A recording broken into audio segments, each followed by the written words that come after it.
Great news to all of the Gooners that are tuned in. Joe has kindly offered to give a signed shirt to a lucky winner. In order to enter the prize draw, all you need to do is leave a 5-star review and the best comment. And your name's going to be entered into a hat. And we're going to pick someone at random to win a signed shirt from our special guest today.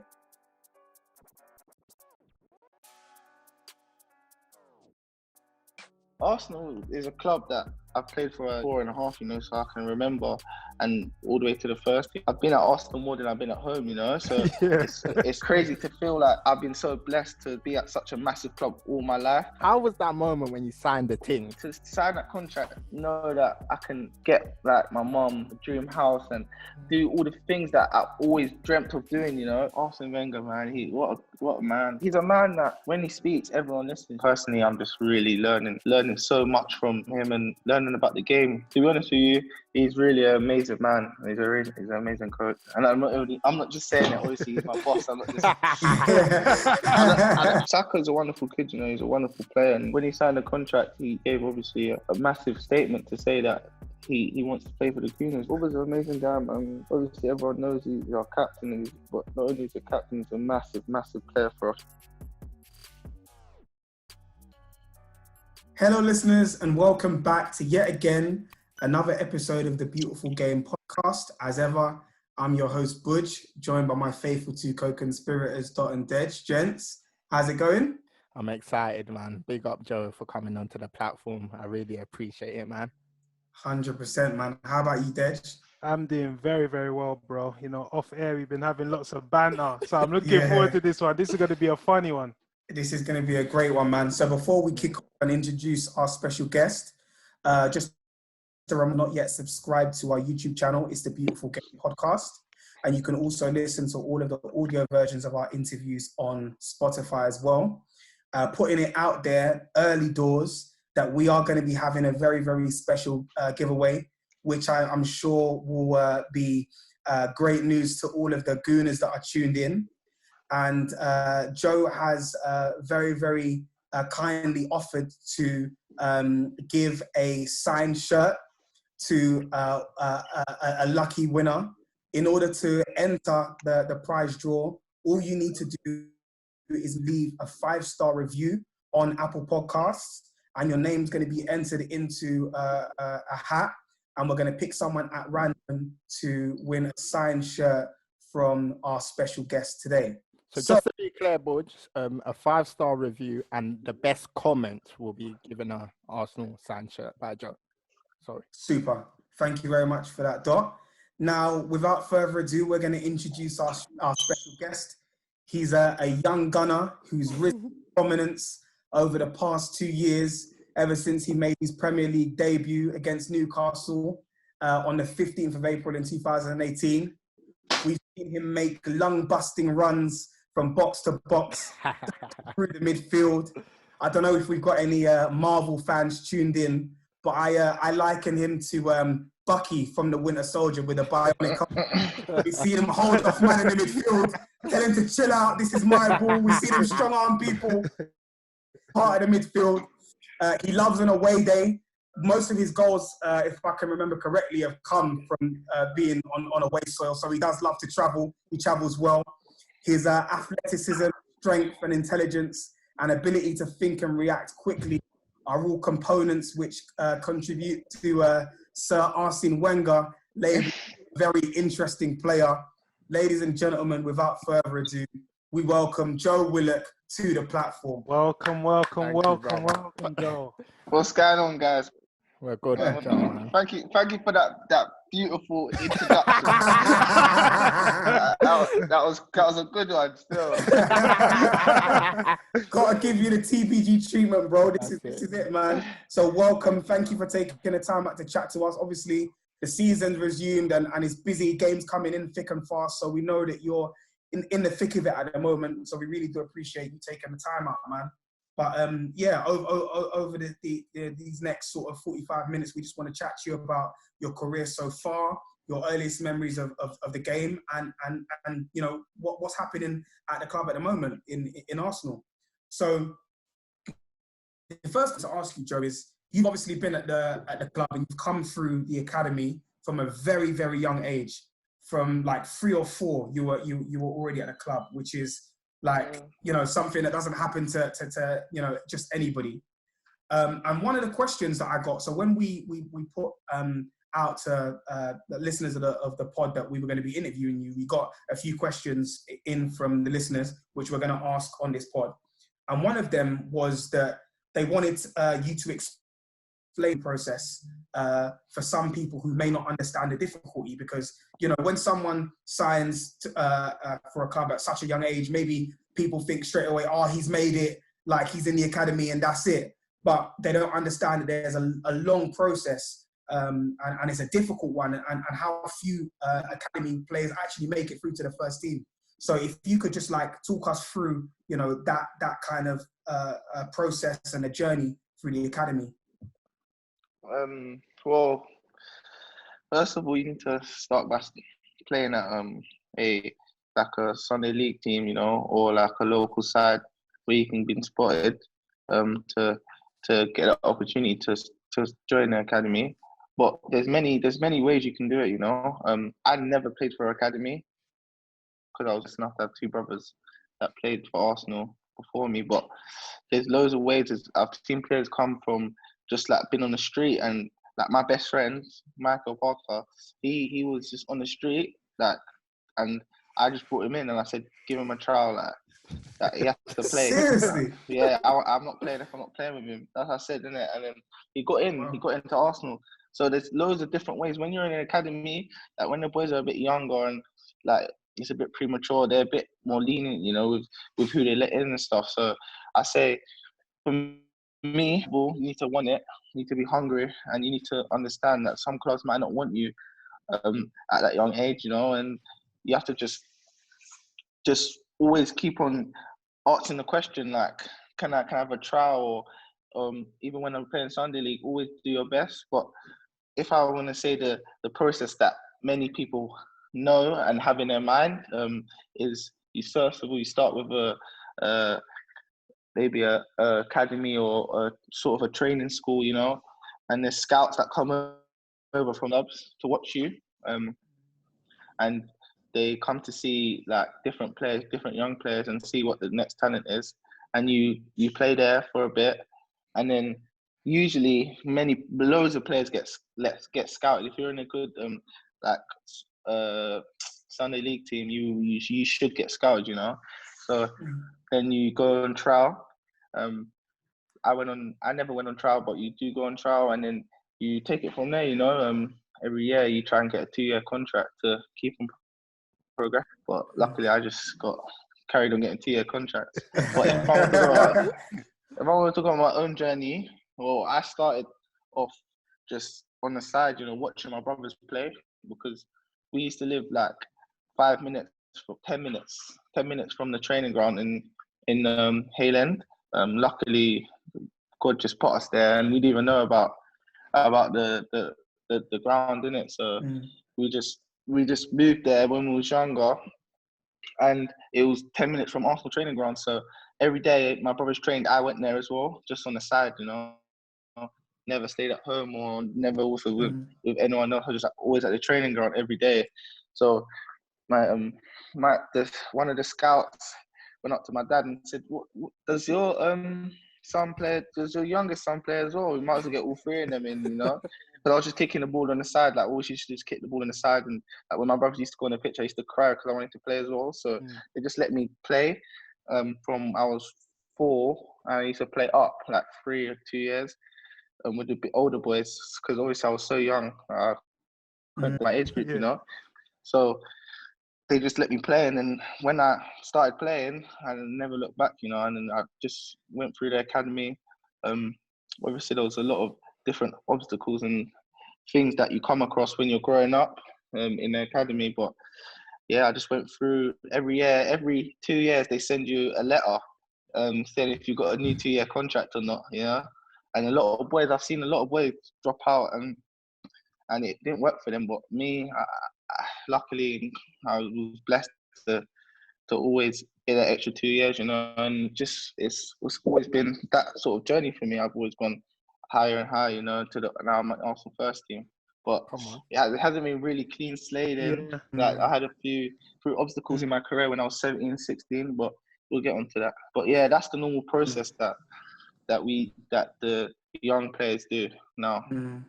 Joe, that was a fascinating insight into, you know, your come up in the game. And Arsenal is a team that's synonymous with producing young talent.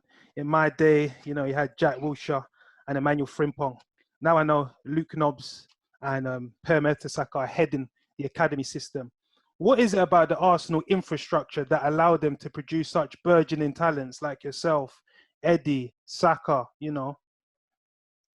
You know, London's full of young players from all different backgrounds, and they're just thriving, you know, with so much ability and so much like hunger to play the game, you know. So I feel like it's not just the setup in the academy. I think we have to give credit to the boys that are coming from like estates like mine and bad estates where have so much talent, but they've never got the opportunity. So there's players in this academy, they've all come from these sort of places, you know, and they got the opportunity and they've taken it, like me and Eddie and Saka and Reece. Like that's we're a product from these places, you know. So I feel like first of all, there's a lot of players that have just talent in London but never get the opportunity. So I would like to say that first. And second of all, the academy is such a, like, Arsenal, I can only talk to Arsenal. I've always been at Arsenal, you know, and it's like a family sort of oriented club, and it's like it makes you always feel at home, you know. So I feel like that's the main factor for me why we're so able to all just progress and process throughout the whole system, you know, to the first team so comfortably, because it's always felt like home for us, you know. So yeah, I say that's the biggest factor. Definitely, Joe. I spoke to Josh De Silva, who's currently, you know, piling his trade at Brentford, the centre midfielder, knocking in the goals this season. And he said that he felt like he had to leave Arsenal to progress his career. But you guys are of a similar age, and obviously you're 20. What does Arsenal mean to you? Big shout out to Josh. That's my brother still. Big him up. Josh is my brother still. But yeah, you know, Arsenal is a club that I've played for. You said before, 4.5. You know, so I can remember, and all the way to the first team. And Arsenal's like I've been at Arsenal more than I've been at home. You know, so it's crazy to feel like I've been so blessed to be at such a massive club all my life, and I know nothing different, you know. So I just love the club, and I want to make the club great again, you know. And I feel like I can help to do that. But yeah, back to your question, I just love the club with so much passion, to be honest. Big up, man, 100%. And you know, one of the things I wanted to ask you, Joe, is obviously Dej mentioned Saka, Eddie, Reece Nelson, all of you lot have come through. And then also you've got players like Josh De Silva that have, you know, gone onto pastures new. And another one that comes to my mind is Alex Iwobi. So obviously he was at the club for such a long period of his life, and he's gone on to Everton now. When that happens, obviously it's like you're friends, right? So it's like breaking up the friendship group almost. And does it make it more difficult for you to still kind of keep contact and stay in touch with certain players once they move on to other clubs? Is it a bit more difficult? Yeah, it's a bit crazy when players move on, because obviously everyone's really focusing on what they need to do, you know, and keeping focused on how they're gonna better themselves in their career.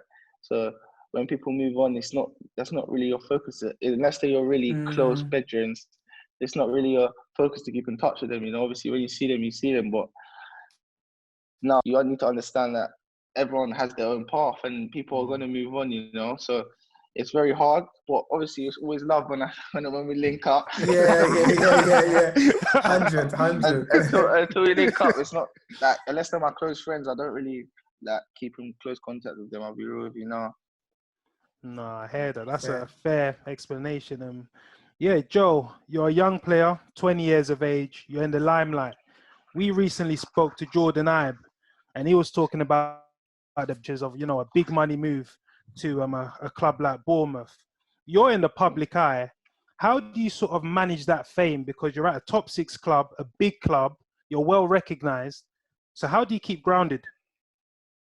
To be honest with you, bro, that's one of the hardest things that I never thought that would be that I've experienced, that when I was growing up, I always wanted to be like in Arsenal first team. Like I always wanted to be the guy, like you wanted to walk down the street, people ask you for photos all the time, But like when you're in it, it's a lot of pressure to have at such a young age. Or I feel like I've never had it. I've only had it now, innit? So I don't know how it feels to have it in a few years. But now I'm so young, like to have it such a young age, it's really hard, because people are always looking for you to mess up, especially when you're a young black boy, and coming from an area where they want to keep you down, So yeah. I feel like it's really, really hard because there's so many things like.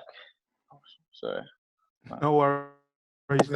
Yeah, there's so many things that people want to put on your name, and you always have to try and keep it clean all the time. Like you have to uphold a very good reputation. Ooh. Hello? Can you hear me? Yeah, we can hear you, bro. We can hear you, bro. Yeah. So, 1 second. Yeah, as I was saying, it's very hard, Obviously, people are always looking for you to fail. Like you see in the media, all these things coming out on different players. The majority of them are black, and they're always trying to put a stigma against you. So it's very hard. So to deal with that pressure at such a young age is really, really hard, So take us through, signing your first professional contract. I'm sure, your dad must have been teary-eyed seeing his 3 boys become pro footballers. So how was that moment when you signed the thing? What my first one, or when I signed my one going into the first team? Yeah, my first one. Let's say the one going into the first team. Yeah. Oh, I say that. Well, obviously, to sign that contract and like know that I can really, really get like my mom a house, like a dream house, and do all the things that I always dreamt of doing. It's a crazy feeling. It's a feeling that I can never ever describe to anyone. Because as a young boy, that's all you want to do, man. That's all you want to do. When you go back in the hood, you see like it's just like London right now is crazy. So when you actually make it and you go into the first team and you get that big contract, you get that break, it's really, really crazy, But I just wanted to like the moment. I want that moment again, to be honest, because that moment with your family, like when you get back and I was just on the way back with my mum and dad, and we were just talking, and it was just crazy how happy we would, all the hard work that you put in all over the years, like I can finally repay my mum and dad, So it's a massive blessing, and I wish that upon many people, that feeling, 100%. Man. 100%, man. I can just tell how much it means to you. Being a good bro, you're literally living the dream of every single Arsenal fan, bro. So yeah, man, it's big up, 100%. Yeah, man. You know what I wanted to ask you, Joe? So obviously, when we were talking a bit earlier, we were talking about you coming from family and your other 2 brothers playing and them playing for Arsenal even before you did. And I wanted to ask you about Chris in particular, right? So when I think about it now, he probably set pace in terms of young players from England moving abroad, right? So obviously at the moment, we hear about Sancho, we hear about Ethan Ampadu from Chelsea, who's obviously gone abroad, and a number of other players that have applied their trade abroad, right? But Chris went like years ago when he went over to Benfica. Yeah. What was his reason for leaving the academy? And when he did move over there, like how did it change the dynamic between you guys as brothers, like and stuff in terms of keeping in contact with him and that kind of thing? To be honest with you, me and my family,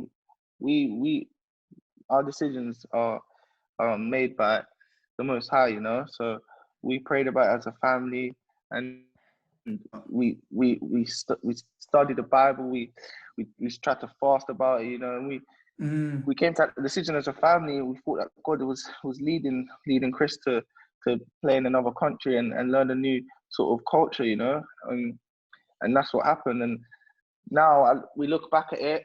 He's learned so much, and he's learned a new language. He's come so far, you know.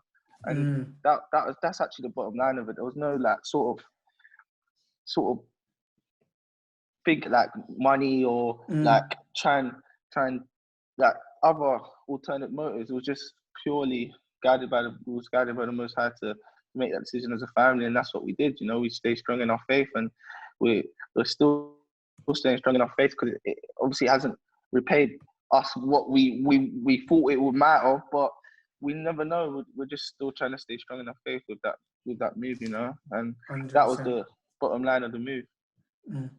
No, I love that, Joe. So yeah, we're gonna fast forward into your playing career now. Obviously, you played under the great Arsene Wenger.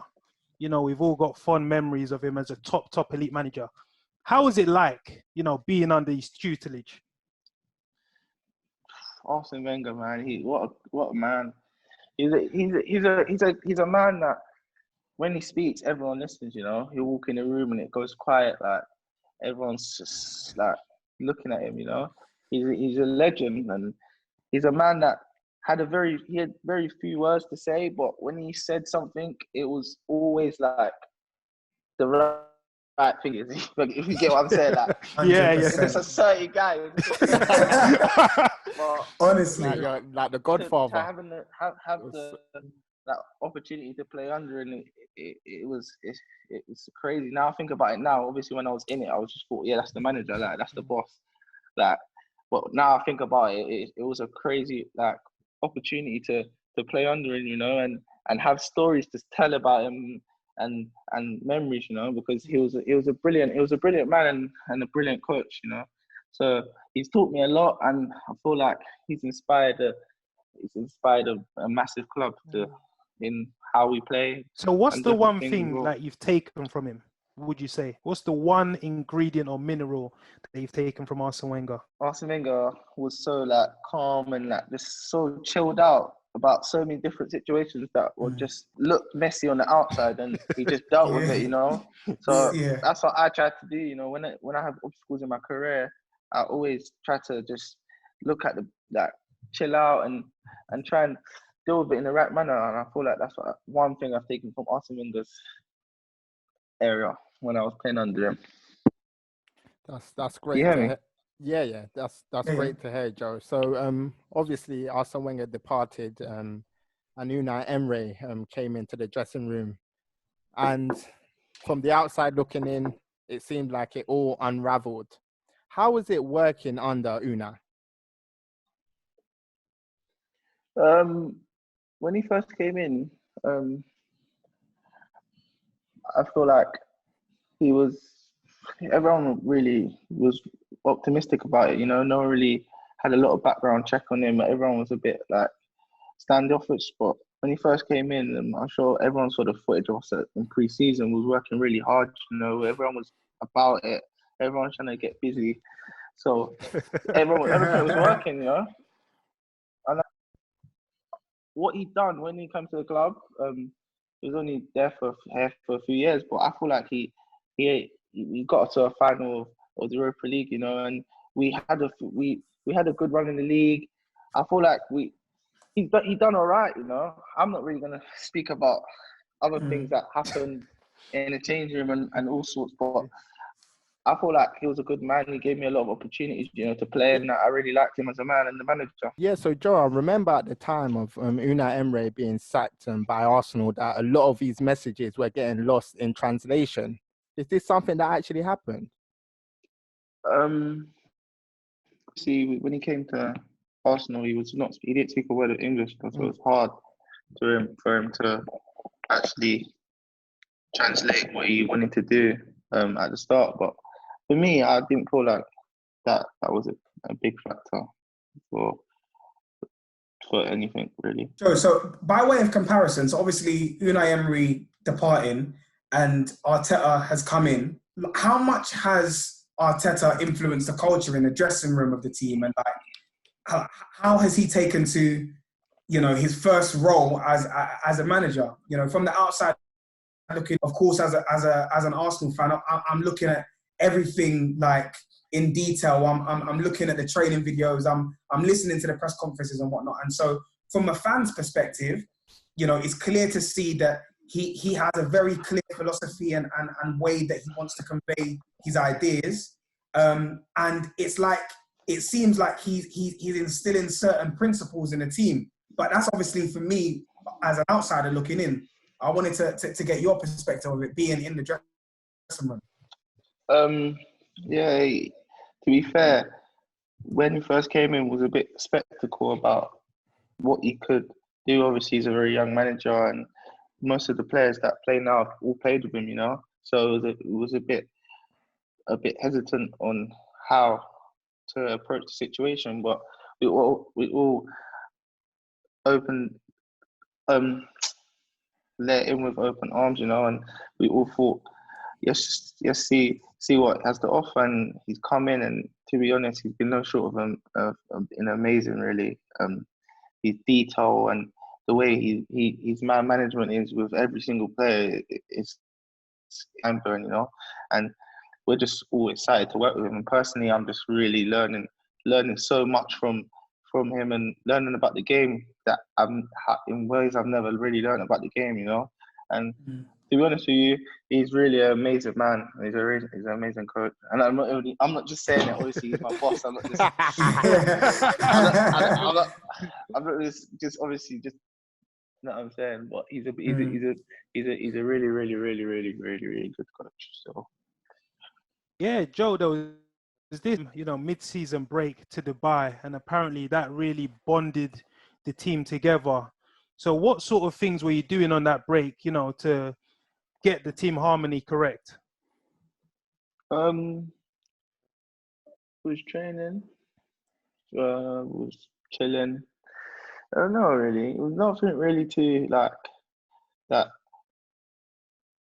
was out of the ordinary. It was just really just enjoying each other's company, you know, and really trying to get to know each other again. And there was new players coming in. Obviously, we need to get to know them as well. And it was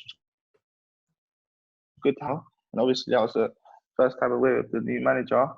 And it was really good, man. It was really good. Arteta has spoken, you know, on several occasions about the non-negotiables. What does he mean by that? As to be a top team, there's fundamentals that you need in the team, and that's to be together, to play with heart and play for each other, and in front of your chest, you know. And that's what he trusts to instill in us every day, and that's what I feel like that's what he means about there's non-negotiables. You can come and have a bad day, you can come and play shit or whatever, something like that. You can come and you know what I'm saying, but if you have them fundamentals, then that as a team, your team members, they have to back you up, you know. So I feel like that's the first thing that when he first came in, that's what he said. That's the non-negotiables. We have to play as a team. We have to fight for each other, you know. Yeah, 100%. I remember him in one of his press conferences. I think he was saying something about the team enjoying suffering together. And that's like been one of the biggest differences now. Is like everyone's working together as a unit as opposed to individually. And of course, in the results that the team's getting at the moment, obviously a good run of form recently, and so long may it continue. I wanted to ask Joe, on a personal level, you've played in a few different positions within the team. So you've been deployed as a box to box, as an attacking midfielder. You've been played out wide. But in your opinion, where do you feel is your most natural position? Where do you see yourself long term? I see myself long term on the pitch. I see myself long term. So I hear that. I hear that. I don't really look to see what my favorite position is, or like what I love to play, whatever position is. You hear me? Yeah. Yeah. Mm-hmm. Yeah. I feel like whatever the manager wants me to play, I'm ready to play. As long as I'm playing, I love to play football, so I don't really mind about the position. As long as I can be on the pitch and help the team and show what I can do, then that's the opportunity that I die for. Joe, when you look at Arsenal under Arteta, one of the main places they've improved is that defensive record. What sort of drills to keep that stable defense? I feel like, as you know, Arsenal's always had good players, always had a team that can defend, but there was just those moments in the game where we used to just give the opposition gifts and hope, really. And he's trying to install that we cut out that hope, and we're in every challenge and every duel, we're the ones that are stamping the authority, we can play the night needs to apply it as well. So I feel like that's one of the biggest factors that he's tried to install in training, to have that winning mentality and have that in every duel, every different circumstance, we need to be on it, and that in training, that's what he's been doing, so it's really showing on the pitch right now, so I'm really happy. So what's the key differences between Emery defensively and Arteta defensively? What have you noticed? Two different managers and two different philosophies, but I wouldn't say that there's a bad or good one. I feel like they both had their ways, and I feel like now everyone's sort of buying into the philosophy a bit more, and we're all trying to really be a team. I feel like being a team. Some games you've seen that we wasn't a team. Trying to really be a team from now, really.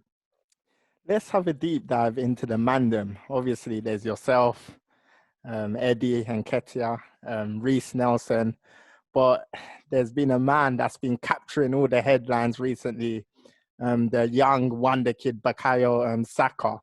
How important was it when he signed the thing? When he signed the thing, he was always gonna sign the thing, man. Come on, that's what I'm saying. Man, are telling me that he's gonna get a transfer to this club and that club. Nah, he's a good. Nah, man, it's a Gooner, man. You can't leave the Gooners. Come on. How big of a statement was it?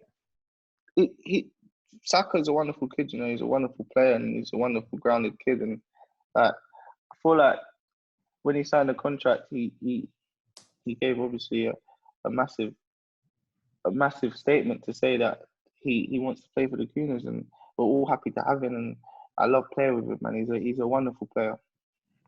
And you know what, Joe? What I wanted the subject of Gooners, you obviously, like we said already, you've come through the academy, you're playing in the first team and whatnot. Are there any players currently in the academy that you play with regularly and train with the first team or whatever, that maybe a lot of Arsenal fans and fans in general may not know about, that you think, yeah, keep a lookout for this guy or these players because they're going to make waves when they do finally get through to the first team? Yeah, there's a few. There's loads of in the academy that when they come up to the first team, I look at them, I'm like, wow, you got a bit about you still. Yeah. Yeah, I played with there's a guy called Geordie, also Tutu. Yeah. One of my he's one of my veterans as well. He's a really good player. I feel like in a few months or years to come, everyone will see what he can do. You know, Mm-hmm. there's a lot of players. Obviously, I'm not gonna start naming. If I start naming, I'm gonna have to name all of them. So Yeah. I'll just say I'll say Geordie. I'll say for me, he's one of the biggest talents that haven't really been revealed on the biggest stage yet. But I feel like he'll. Yeah, Joe, obviously we've been speaking about the younger players. We spoke about Bakayo Saka. I want to ask you about, your talisman, the main man, Pierre-Emerick Aubameyang. There's rumours circulating that they just put in the finishing touches to a 3-year deal for him to spend the best years of his career at Arsenal Football Club. How imperative is it that Arsenal keep him at the club? And what sort of influence is he for the youngsters in that dressing room?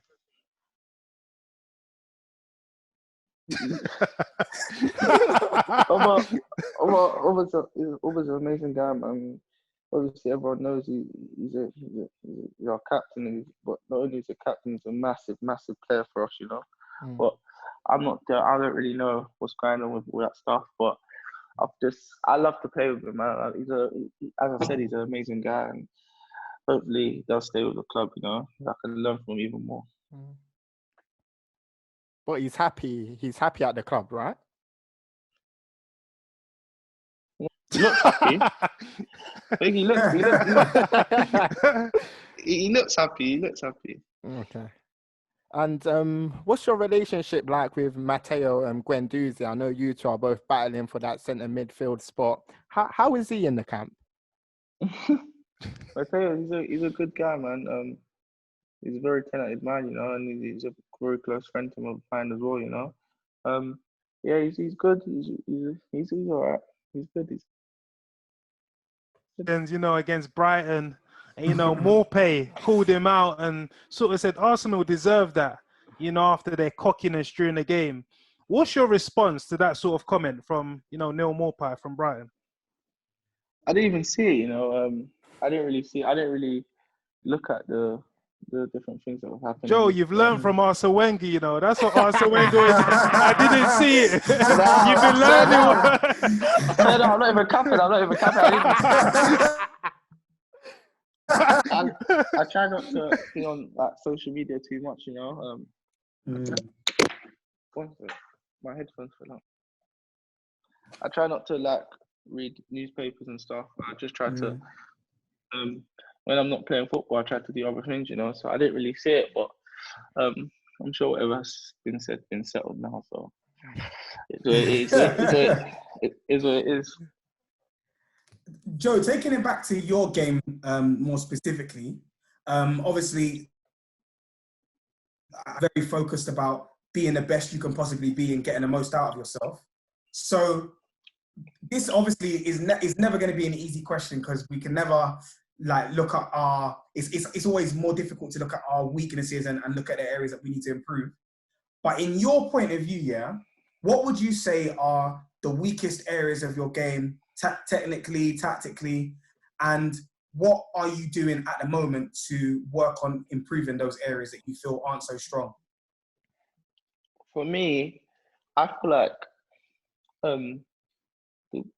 probably one of the weakest side of my games is that's a hard question still. Let me think. It's hard. Obviously, it's harder to look at the bad points.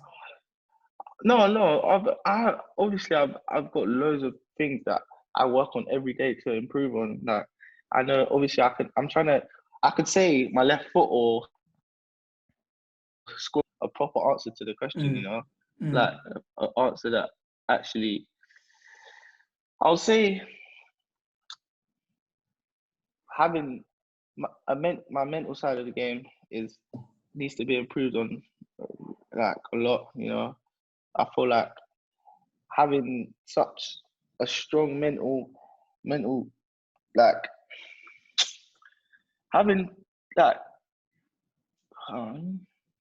That mental fortitude, or when the chips are down, I'm like, I'm trying to describe it because obviously, do you not play football? Yeah. Yeah. So you know about what that when you're on the pitch, like so many things are happening, and I feel like for me, so when I'm on the pitch, so many things are happening. Like you give the ball away, sometimes you do this, you do that, you might shoot, you might miss. Like I feel like for me, I always need. Sometimes I like beat myself up in my head about it, you know, because I want it so bad. I wanna actually like show what I can do because I know what I can do, but I'm not always doing it. So I need to always like, what I'm trying to work on. I'll say to that question without getting too deep into it. Yeah, Joe, we've been watching you. I've been seeing you recently. You banged one in against Southampton. Long overdue goal. You know, Wolves away. Bagged an assist, but you should have got that third, bro. I was thinking, I should have banged that tops, bro. man. I've been tagging them on tops as well. I swear down, man. But... Yeah, like what I wanted to say is that obviously Arteta, he seems to be instilling a lot of confidence in the young players.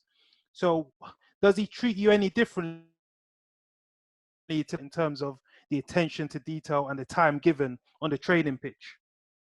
I feel like he treats everyone like everyone has a personal relationship with him, you know. I feel like I don't really look at everyone else's like what they're doing and how long he's talking to them, but for me personally, he gives me a lot of like attention to detail, things to work on.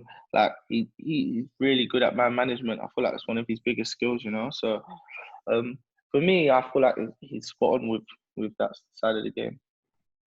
Joe, I want to go into another one of your teammates, Mesut Ozil. He's an amazing player.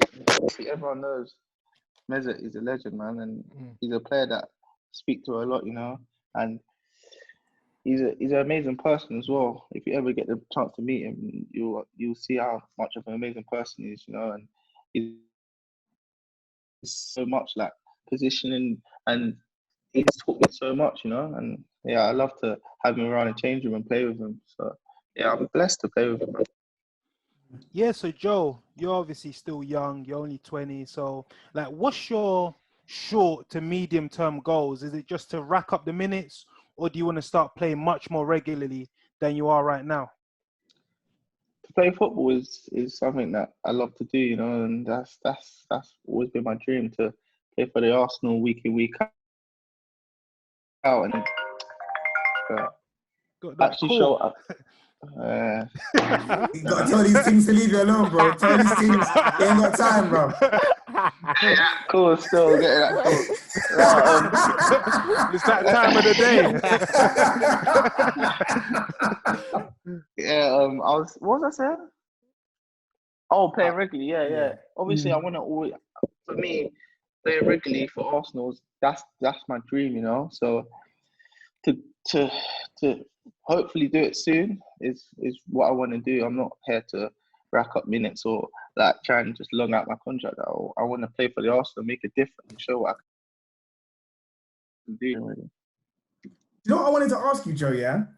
In the time that you've been at Arsenal, like who has been the most talented player that you've played with in training? Like, has there been a time, where you've been in training and someone's done something so outrageous where you're just like, how on earth has he done that? Like, who would you can you remember an occasion like that, or who's that player that's just unplayable, like completely?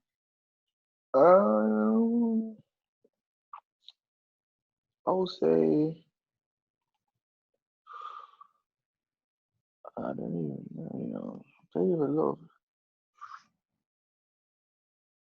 that are just unbelievable, like things that are just crazy. I would say Mesut, or when I used to play with, train with Jack Wilshere, Sonny Cazorla when I was really young, you know, there was players that you couldn't get the ball off, like the ball was just stuck to their foot, and it was just crazy. So yeah, I'll say them three are just really.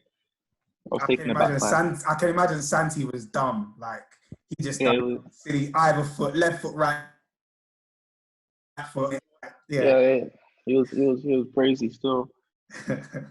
And what's the aspirations, for Arsenal for the rest of the season? And how do you feel you guys are going to bridge that gap next season to Liverpool and Manchester City?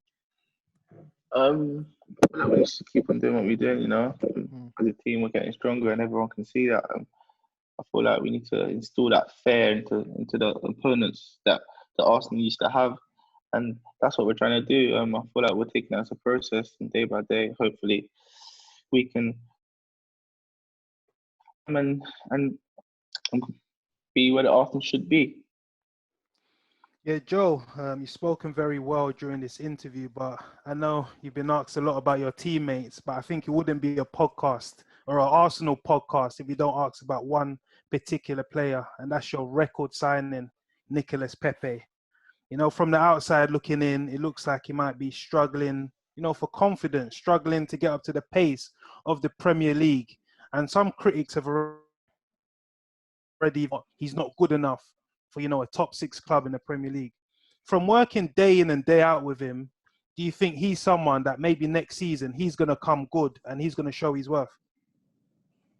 Yeah, he's a player that's in training, and I feel like in games he does his thing as well. So I feel like he's a player that's really talented. He's really obviously come over from France and he has the time to adapt. He don't really speak English, and it's been hard. I understand. My brother done it when he moved to Benfica. It's not easy. So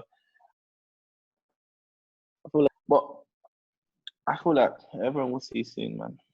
You think so, yeah? You think he's going to start putting in them performances? Because the thing with Pepe, he's getting compared to the likes of Mane, Salah, Sterling. These are the guys that bang in, like 20 goals plus a season.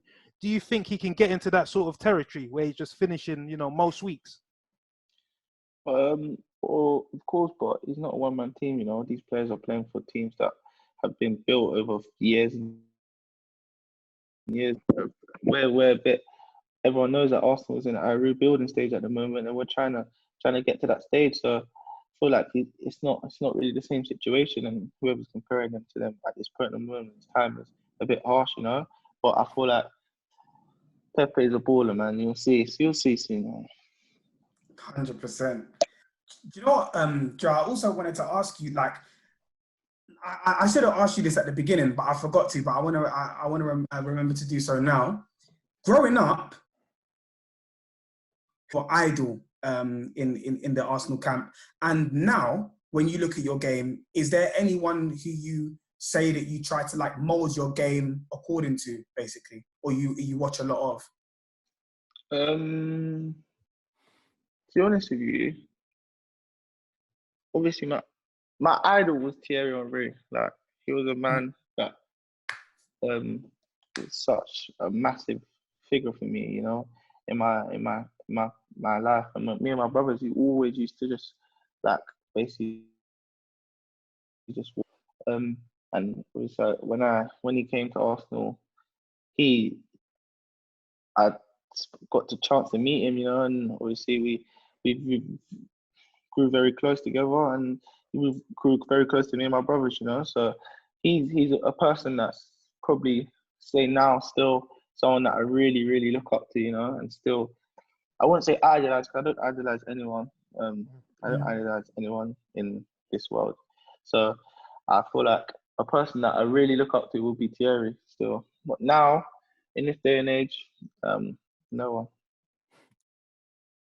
one. A question I want to ask, Joe, is when you talk about Arsenal, you also talk about AFTV, who Robbie Lau has built, and, they're doing very, very well. I watch the show from time to time. I think it's very insightful, and obviously you've got a lot of characters there as well.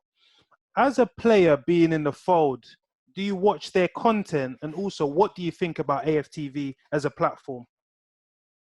I don't really watch it, to be real with you. I've seen a couple when they're ranting and stuff or Twitter, but I don't really watch their videos, feel like they're entitled to their opinion, and that's what's keeping them going and what they want to do. That I'm happy to see it, and whatever, it's whatever, innit? It's what they do, man. I don't really have an opinion on them. And fair point. What do you have to say to the Arsenal faithful? They love you, you love them. If you just want to send out a final message to them. Come on. What, to the Arsenal supporters, yeah? Yeah. Tuned into this podcast. I want to say thank you for always supporting the thing, you know, and I want to say there's more to come from me, and we appreciate your support, and big up yourself, man. Keep shining. Hope you keep staying safe in this bad time that we're living at the moment, but hope you're still keeping safe, you know, and love. Well said, Joe. Come on, my it's been guy. a pleasure. It's been you know what, Joe? Before we let you go, it's a two-part question, 1A, 1B. The first question is, what is the song on your playlist that's getting the most attention right now? What's a tune that you can't stop playing? B, when you're stepping out to a function now, what is the drink? What is the crepe of choice, and what's the colorway? Those are the two questions I need to ask you. What, the drip? Yeah. Second one, yeah. The first one, I'll have to say Pop Smoke. Come on. Got it on me. Yeah. Come on. That song gets me in the mood. Still, that's a banger. Is that the match day tune? Is that the match? That album's really good, man. I'm really enjoying that album, you know. And my drip, to be honest with you, fashion is probably one of my biggest things I love outside football, you know. 100%. Fashion is something that I love to experiment with and try different things, you know, and show my personality on my clothes. So when I go out, I just go in my wardrobe, how I feel on that day, how if I'm feeling happy, I might wear something bright, you know, or if I'm feeling a bit mellow, I might wear something darker, whatever I feel. But I love to inspire people with how I dress, you know. So I'm gonna favorite kicks though. We need to hear your favorite kicks, Joe. What the kicks are your favorites at the moment? I like. Do you know what Rick Owens are? The brand, yeah. Yeah. I really like the boots, man. I have a few boots from Rick Owens, so that's my favorite. Probably my favorite kicks that I have in my wardrobe are the Rick Owens boots. But the kicks I'll wear every day on an everyday thing will probably be like the Night Off-White Virgil collaborations that come out. You know, I really like that. Yeah. That's it. No, Joe. Yeah, like a final one from me is obviously you grew up with your brothers on a council estate. There's a lot of young people listening in, and they idolize you and they look up to you and say, you know what, I want to be the next Joe Willock. What sort of advice would you give to these kids of how to navigate becoming a professional footballer? First of all, they to understand that I was just like them, you know. I was a boy growing up, just trying to be something, you know. So never ever let anyone tell you that you can't do it. Never ever let someone tell you that you're too small, you're too tall, that you're not good enough. That never ever let anyone tell you that stuff, you know. If I could look back on when I was younger, I used to take it too serious, man. I feel like you know, with a smile on your face, you know, and do your thing, man. Show what you can do, bro, and never ever feel like someone's judging you, and this is my last ever chance, because I will tell you now, there's only so many chances that you can show what you can do, man. So just play with a smile on your face and be happy, man. That's what I would say. Well said, bro. No, well Joe, said. Big up yourself, brother, man. Yeah, man. Each and every time. Absolute pleasure, Every man. time, bro.